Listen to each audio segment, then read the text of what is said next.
Kodam 1 Bukit Barisan melalui Divisi Penerangan menggelar konferensi pers terkait kematian prajurit Kompi B Yonif 122 TS Serda Iman Berkat Gea yang sebelumnya sempat diduga mengalami kekerasan.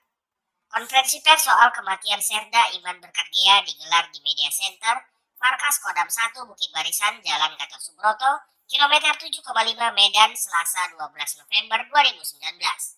Kapedam 1 Bukit Barisan, Kolonel Infantri Zeni Junaidi didampingi pejabat Kodam 1 Bukit Barisan lainnya menjelaskan, kematian Serda Iman Berkat Gea sedang dalam penyelidikan tim investigasi. Kematian Serda Iman Berkat Gea akibat mengalami tendangan di dada kiri oleh lawan berlatihnya dalam bela diri tarung derajat. Satuan tugas berdinas kemudian membawa Serda Iman Berkat Gea ke salah satu klinik di Kecamatan Dolok Masihul, Kabupaten Serdang Bedagai. Namun naas, nyawanya tidak tertolong.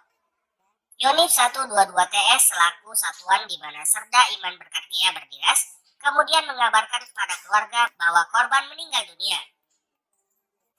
Oleh keluarga, jenazah diminta untuk dibawa ke kampung halaman di Kabupaten Nias. Adapun terkait luka di leher korban, adalah upaya evakuasi medis pengawetan jenazah yang dilakukan oleh Kodam 1 Bukit Barisan agar jenazah tiba dengan kondisi baik di rumah duka.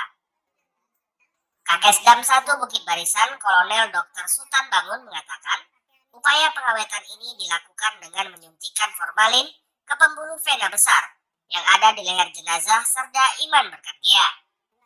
Kodam 1 Bukit Barisan menjelaskan, pihaknya sudah melakukan pendekatan dengan keluarga terkait wafatnya korban yang merupakan lulusan Sekolah Bintara tahun 2017. Selain memberikan penjelasan, Kodam 1 Bukit Barisan juga tetap melakukan penyelidikan kemungkinan adanya pelanggaran hukum atas wafatnya Serda Iman Berkat Gea. Selain memberikan penjelasan, Kodam 1 Bukit Barisan juga tetap melakukan penyelidikan kemungkinan adanya pelanggaran hukum atas wafatnya Serda Iman Berkat Gea dan menindak jika ada pelanggaran hukum di dalamnya. Investigasi tadi waktu acara press release sudah disampaikan oleh Danpomdam, ya itu ada 5 orang, ya kan, pimpinan Danpomdam, kemudian sudah bekerja mulai tanggal 5, artinya tanggal 4 kejadian sore, ya kan, tanggal 5 pagi udah langsung on the track dalam pelaksanaan investigasi, ya kan. Sampai dengan sekarang juga belum diadakan atau belum ditemukannya ada indikasi yang sifatnya kejanggalan ada jenazah.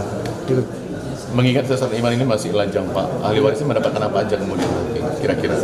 Tentunya itu ada aturannya, ya, ataupun prosedur yang melalui bidang personalia akan disampaikan sekaligus percepatannya. Itu yang tadi saya sampaikan supaya prosesnya ini pihak keluarga hak waris menerima sesuai dengan ketentuan yang diterimanya. Tapi sampai saat ini keluarga menerima atau bagaimana, Pak? Sudah, ya. Untuk proses ini masih proses percepatan.